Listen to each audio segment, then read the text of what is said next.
The University of New England's University Campus in Biddeford, at the mouth of the Saco River and the Atlantic Ocean, is a confluence of natural resources that over the years has attracted and inspired students and faculty with an interest in the natural environment. UNE differentiates itself from other institutions of higher education in the region through a commitment to student-centered education and experiential learning. The university has taken advantage of its unique location with the construction of the Marine Science Education and Research Center, which provides a window to the sea.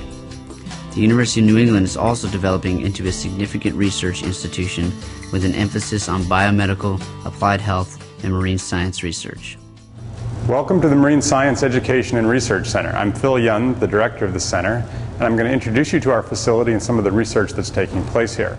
The Marine Science Center is a 27,000 square foot facility that integrates teaching, research, and marine animal rehabilitation and provides and promotes experiential education.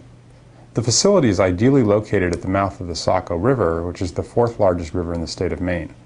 The center contains 2 state-of-the-art flow-through seawater teaching laboratories, a 3rd lab dedicated to marine biology research, and a marine mammal rehabilitation clinic with seal tanks and diagnostic and medical care labs. The center also operates a fleet of small boats that provide logistical support for coastal research. Our overall research focus is on connections between the terrestrial watershed and the coastal ocean within a context of oceans and human health. And within that overall framework, we have a number of specific projects that are taking place. At the core of our efforts is a coastal observing system, which consists of instruments deployed at a shore station, on a buoy, and from boats to monitor the freshwater discharge plume of the Saco River. Because freshwater is less dense than saltwater, the plume generally floats on the surface near shore, but under some conditions, and as it gets further from the river mouth, the freshwater starts to mix with the salt.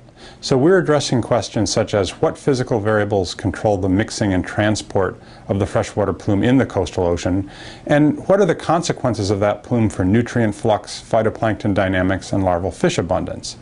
This project will ultimately form the basis of much of what we do with the biology, because regardless of the substance or organism of interest, whether it's a chemical toxicant, fecal bacterium, animal pathogen, or antibiotic-resistant bacterium, in order to understand its impact on the coastal ocean, we need to understand where it is carried and how it mixes with seawater. Another of our projects is exploring temporal variation in fecal coliform abundance within the Saco River.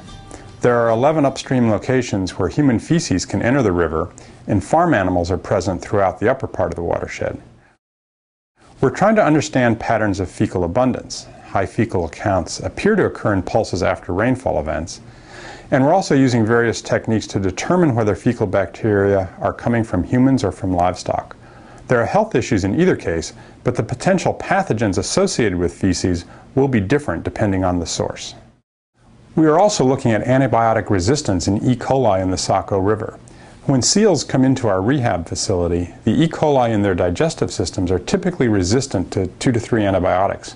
We test them again before they leave, and typically they're resistant to 5 to 6 antibiotics at that point. And the interesting thing is these are not antibiotics that we use in the facility. So they're acquiring antibiotic-resistant bacteria from the river water. Work to date has focused on just quantifying these patterns, and we're now turning to look at the likely sources of antibiotics entering the watershed. The prime candidates are again human or livestock via feces.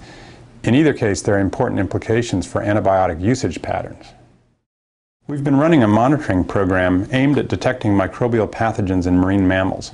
We screen all the animals entering our facility and have detected several pathogens that are either new to this coast or not previously reported in that particular host species. We found the first case of leptospirosis in any East Coast marine mammal. We found 2 new strains of encephalitis in dolphins and a herpes virus in a harbor porpoise. And we've also documented that other pathogens are much more common than previously thought. We're hoping to expand this part of our research program to look at possible transmission patterns, and in particular to test whether marine mammals are trading pathogens with domestic animals or perhaps commercially harvested marine species. Few research programs have really started to tackle linkages between terrestrial watersheds and the coastal oceans, but river outputs are critical drivers of the dynamics of the coastal ocean. And terrestrial usage patterns can have real implications for how rivers and oceans impact human health in the coastal zone. With an on-campus marine lab located at the mouth of the 4th largest river in Maine, The University of New England is ideally positioned to build a research program to explore these issues.